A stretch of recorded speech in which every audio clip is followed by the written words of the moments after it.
Well, there was most definitely a perfection line for the Bruins in Game 1 of the Stanley Cup Final, but it wasn't the Bergeron line, it was the Kuraly line. I'm not exaggerating either. Boston's fourth line played as close to a perfect game as you can play, and let's take a look at a couple of stats, show you just how much faith Bruce Cassidy had in this group. The line of Sean Kuraly, Joachim Nordstrom, and Noel Acciari was on the ice for just over 10.5 minutes at 5-on-5 in Game 1, playing more than any other Bruins line, deservingly so. At 5-on-5, Boston's fourth line didn't allow a single shot on goal from the slot.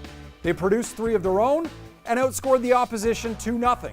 That's about as perfect as it gets. Add in the fact that they played more than half their minutes against the Blues' top line of Schenn, Tarasenko, and Schwartz, and their performance is that much more impressive.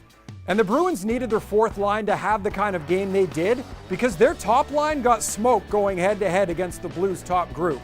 The Bergeron line faced the Schenn line for just over 2.5 minutes at 5-on-5, and they were on the ice for both goals the Blues scored in the game.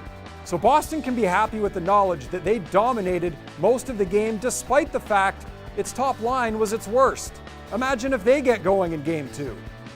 As for which lines are most likely to step up in Game 2, for the Bruins, keep an eye on Charlie Coyle's line and specifically Marcus Johansson. If he plays like he did in Game 1, he will be a difference maker in Game 2. For the Blues, they got production out of their top line, but they need a whole lot more from the O'Reilly and Bozak lines if they want to even this series before taking it back to St. Louis.